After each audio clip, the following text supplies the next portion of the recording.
उस अघोरी के लिए गीता में एक श्लोक बोल दिया, सारे संसार का अभी हत्या कर दे। तो अच्छा काम किया, बुरा काम किया? हत्या करना अच्छी बात है या बुरी बात है? बहुत बुरी बात है। लेकिन लक्ष्य क्या है, भाव क्या है? सारे संसार की हत्या करने के पीछे भाव क्या है? क्या कल्याण? अरे सारे संसार की हत्या करने से क्या कल्याण होता है? मुक्ति में चले जाएंगे, मुक्ति धाम। सारे संसार की हत्या के पीछे भाव छुपा हुआ है। इसलिए रामायण में भी लिख दिया, भाव प्रधान विश्व रचि राखा। कर्म कोई कैसा भी हो, लेकिन अगर भाव श्रेष्ठ है तो उसका फल भी श्रेष्ठ ही मिलेगा। तो उस अघोरी ने जो मुरली में बोला, बहुत तंग करेंगे तो विनाश करा दूंगा, किसने बोला? शिव ने बोला या उस अघोरी ने बोला? है मुरली में अघोरी बोलता है?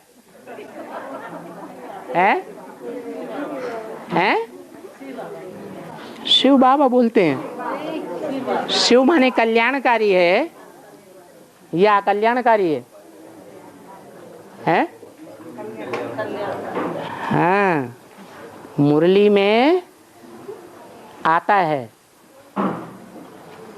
ये ब्रह्मा इंटरफियर करके बोलता है। क्या बाबा, शिव बाबा जब बोलते हैं, मुरली सुनाते हैं, तो ये ब्रह्मा इंटरफियर करके बोलता है। तो ब्रह्मा जो बात इंटरफियर करके बोलेगा,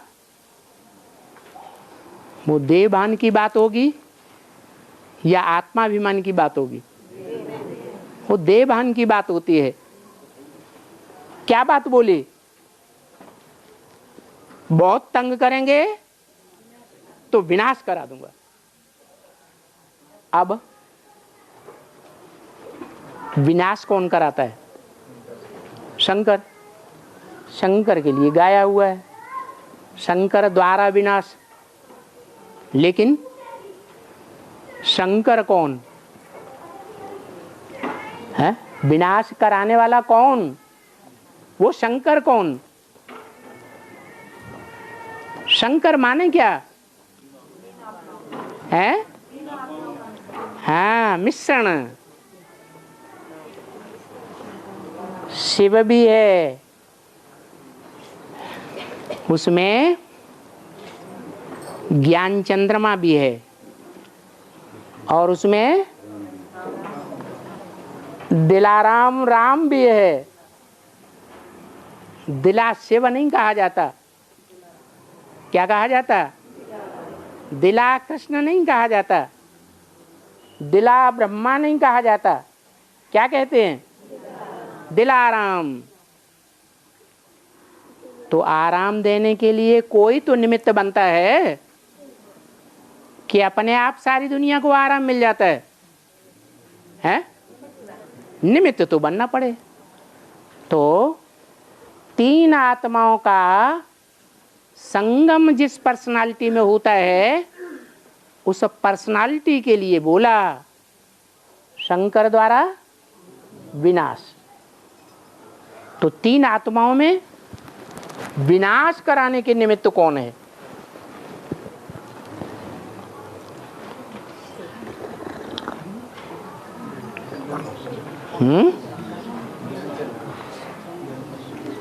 अरे सबसे ज्यादा प्यार किसने दिया है? किस स्वरूप के द्वारा प्यार दिया? वो प्रैक्टिकल रूप क्या? ब्रह्मा। बहुत प्यार दिया। जो ठुकराने वाले थे, जो ग्लानि करने वाले थे, उनको भी प्यार दिया।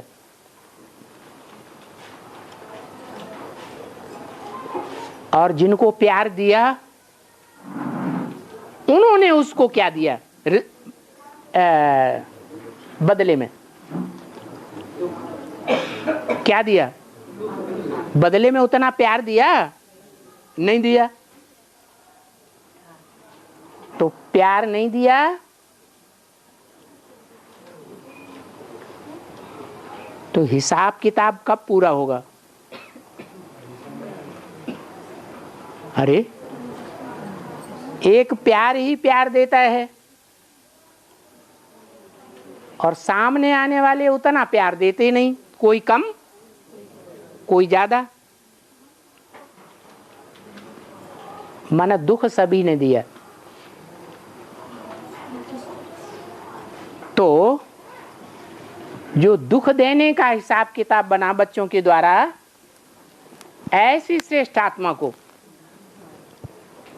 वो हिसाब किताब कब पूरा होगा? कौन आत्मा निमित्त बनेगी? हाँ? ब्रह्मा की ही आत्मा निमित्त बनती है, लेकिन मां के रूप में नहीं है। हाँ, वो तीसरी मूर्ति कही जाती है, शंकर। शंकरण है तीन आत्माओं का। क्यों तीन आत्माओं का शंकरण? क्यों? ज्ञान के द्वारा विनाश होता है या योग बल के द्वारा विनाश होता है? हैं? विनाश कैसे हो सकता है? योग बल से ही विनाश हो सकता है। ऐसा विनाश जो योग बल वाले का कुछ भी न बिगड़े और बाकी सारी दुनिया का बिगाड़ हो जाए, ऐसा योग बले। तो क्या ब्रह्मा वाली आत्मा ऐसा योग बली होता है? हैं? नहीं होता। चलो अभी नहीं होता, लेकिन जो दिलाराम बाप है उसके लिए सर माथे पर रखने वाली आत्मा कौन है? हैं? नहीं, जो दिलाराम बाप है, राम वाली आत्मा है, उसके सर माथे पर विराजमान होने वाली आत्मा कौन है? जैसे कहते हैं कि बाप का बच्चों पर जब प्यार आता है, बहुत प्यारा बच्चा होता है, तो उसको सर पर उठा लेते हैं। तो ज्ञान चंद्रमा सर पर विराजमान है या नहीं है? विराजमान है। तो बाप ऐसे बच्चे को आप समान योगी बनाएगा या नहीं बनाएगा? बनाता है। और जब ऐसा योगी बनता है तब वो ताकत आती है। क्या? सारे संसार का विनाश करने के निमित्त वो आत्मा बनती है।